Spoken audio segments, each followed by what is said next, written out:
प्रदेश की ओर देखते रह गए, लेकिन असली खेला तो हरियाणा में हो गया। हरियाणा में जो हो रहा है उसने मोदी और अमित शाह को लिटरली 6 दिन से सोने नहीं दिया है। लगातार बीजेपी नेता दबाव बना रहे थे कि अगर उनको टिकट नहीं दिया गया तो भाजपा की खैर नहीं, हम अपने तो कांग्रेस में जाएंगे ही, लेकिन बीजेपी सरकार को भी ले डूबेंगे। सभी दिग्गजों ने साफ कहा था कि 2 ही पार्टी है, अगर ये वाली यानी भारतीय जनता पार्टी हमें टिकट नहीं देगी तो हम सीधे कांग्रेस में शामिल हो जाएंगे। और आज यही हुआ है। जैसे ही भाजपा ने हरियाणा में 67 सीटों पर अपनी लिस्ट जारी की, पूरे भाजपा खेमे में हड़कंप मच गया है। जिन दिग्गजों ने टिकट न मिलने पर भाजपा छोड़ने की बात कही थी, सभी ने धड़ाधड़ इस्तीफा देकर अमित शाह और पीएम मोदी के खिलाफ मोर्चा खोल दिया है। जी हां, सबसे पहले आप खबर देखिए हिंदुस्तान की।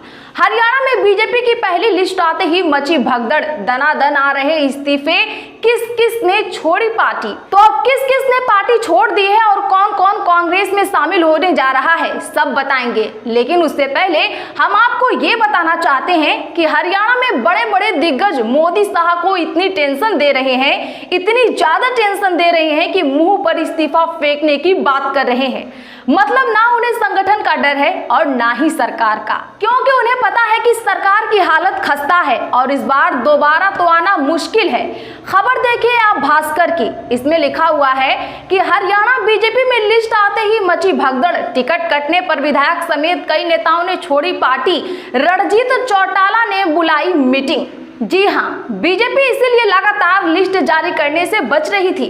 कभी अमित शाह हरियाणा जा रहे थे तो कभी नायब सैनी को दिल्ली तलब कर लिया गया था। 1 महीने से भाजपा संगठन की नींद और चैन सब उड़े हुए हैं। सीएम नायब सैनी मनोहर लाल खट्टर को हरियाणा और पीएम मोदी को दिल्ली हाथ से जाने की चिंता सोने नहीं दे रही है। कल शाम को इसीलिए नड्डा ने अर्जेंट मीटिंग बुलाई थी, लेकिन एक पद और परिवारवादी 3 तो किसको दे किसको ना दे, यह इतना टेंशन दे रहा है कि मोदी नड्डा के हलक से पानी नहीं उतर रहा है। इसीलिए तो सभी सीटों पर कैंडिडेट घोषित ना करके सिर्फ 67 उम्मीदवारों की ही लिस्ट जारी की गई, ताकि जो बड़े बगावती होंगे उनको बाद में साध लिया जाएगा और जो चुप्पी लगा लेंगे उनका पत्ता काट दिया जाएगा। खबर देखिए आप, बीजेपी की लिस्ट से पहले नड्डा ने अर्जेंट मीटिंग बुलाई। हरियाणा सीएम सैनी का दिल्ली दौरा रद्द, विज बोले मेरा नाम सबसे पहले होगा। तो अनिल विज ने खुलेआम चेतावनी दे दी थी कि आज जो लिस्ट जारी होगी उसमें मेरा नाम होना चाहिए।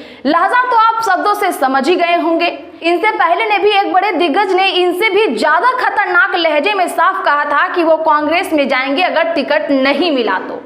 खबर देखिए आप, टिकट नहीं दिया तो कांग्रेस में चला जाऊंगा, हरियाणा बीजेपी के दिग्गज नेता का खुला ऐलान। अब लिस्ट में इन सभी का नाम है या नहीं वो तो आगे बताएंगे ही, लेकिन लिस्ट से पहले जान ले कि कौन कौन से विधायकों सांसदों ने बगावत कर दी है। भास्कर की खबर पर आते हैं, इसमें लिखा हुआ है कि हरियाणा बीजेपी में लिस्ट आते ही मची भगदड़, टिकट कटने पर विधायक समेत कई नेताओं ने छोड़ी पार्टी, रणजीत चौटाला ने बुलाई मीटिंग। जी हाँ, हरियाणा में विधानसभा चुनाव के लिए बीजेपी की पहली सूची जारी होने के साथ ही पार्टी में भगदड़ मच गई है। आज देर रात 67 उम्मीदवारों की लिस्ट जारी होने के कुछ ही मिनटों में सोशल मीडिया पर एक के बाद एक पार्टी पदाधिकारियों के इस्तीफे गिरने शुरू हो गए। वहीं रानिया, महम, बाढ़ड़ा, थानेसर, उकलाना, सफीदो, पृथला, रेवाड़ी में बगावत दिखी। रणजीत चौटाला ने समर्थकों की मीटिंग बुला ली है। टिकट कटने के बाद रतिया के भाजपा विधायक लक्ष्मण नापा ने इस्तीफा दे दिया है। रोहतक के महम से भाजपा के 2019 में कैंडिडेट रहे शमशेर सिंह खरखड़ा, सोनीपत के जिला उपाध्यक्ष संजीव वलेचा और भाजपा किसान मोर्चा चरखी दादरी के जिलाध्यक्ष विकास उर्फ भल्ले चेयरमैन ने भी पार्टी को भी अलविदा कह दिया है। इसके अलावा हिसार के उकलाना रिजर्व सीट से जेजेपी के पूर्व विधायक अनूप को टिकट देने से नाराज पार्टी के नेता शमशेर गिल और पूर्व उम्मीदवार सीमा ने भी पार्टी छोड़ दी है।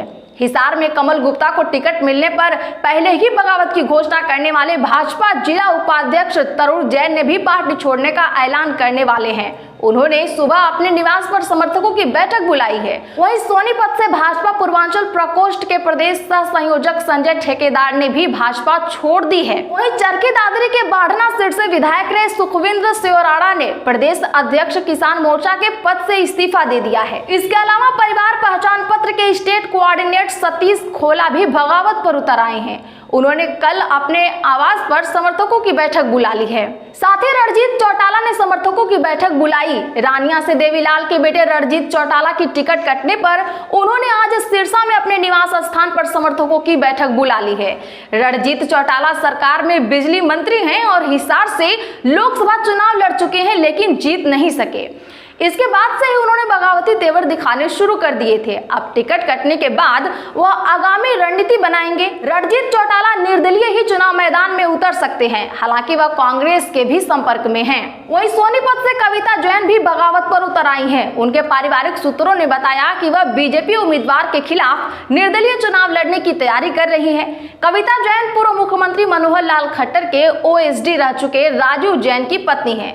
वहीं हिसार में भाजपा के मौजूदा विधायक और स्वास्थ्य मंत्री डॉक्टर कमल गुप्ता की खुले तौर पर आलोचना करने वाले और दोबारा टिकट न मिलने पर पार्टी छोड़ने की घोषणा करने वाले भाजपा नेता तरुण जैन ने भी बगावत कर दी है।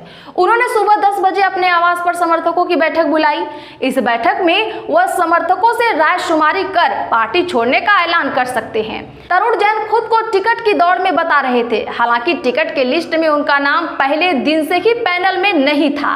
बता दें कि भाजपा ने जो लिस्ट जारी की है, इनमें 8 मंत्रियों को दोबारा टिकट मिला है।